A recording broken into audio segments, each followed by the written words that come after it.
हमार गाना देखे खातिर हमार चैनल के सब्सक्राइब करी और बेल आइकन के जरूर दबाई।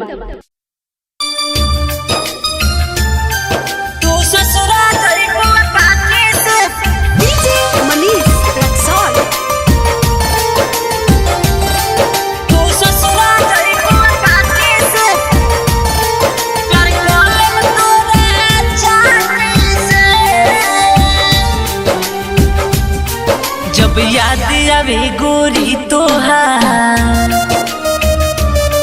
जब याद आवे गोरी तोहार, बोल मनवा भरी काची से।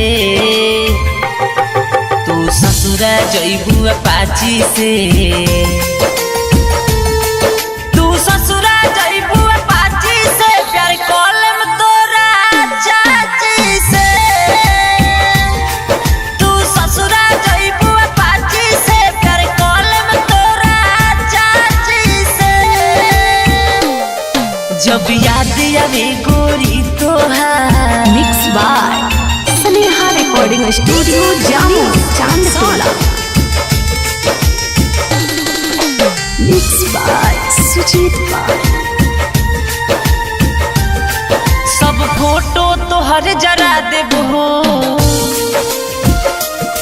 सब देहल निशानी मिटा देबो।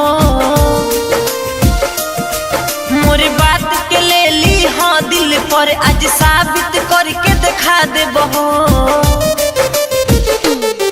तोरा प्यारे में पागल बानी भले, तोरा प्यारे में पागल बानी भले, हम गाड़ी बुला ले रांची से।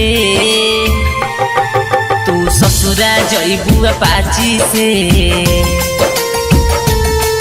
तू ससुरा जइबू अपाची से, प्यार कॉलम तोरा चाची से।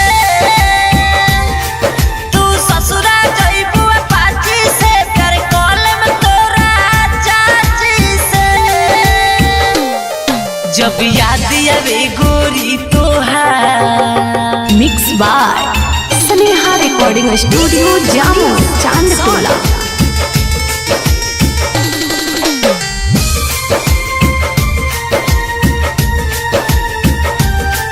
कहे राइटर सुदर्शन बतिया हो, कटी सुजित के साथ रतिया हो। कहे राजा राकेश बतिया हो, कटी गोलू के साथ रतिया हो। रितेश बलमुआ कहता,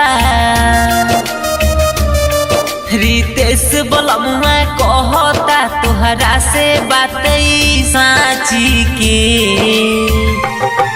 तू ससुरा जइबू अपाची से, तू ससुरा जइबू अपाची से, प्यार कॉलम तोरा चाची से। तू ससुरा जइबू अपाची से, प्यार कॉलम तोरा चाची से। जब याद आवे गोरी तोहार।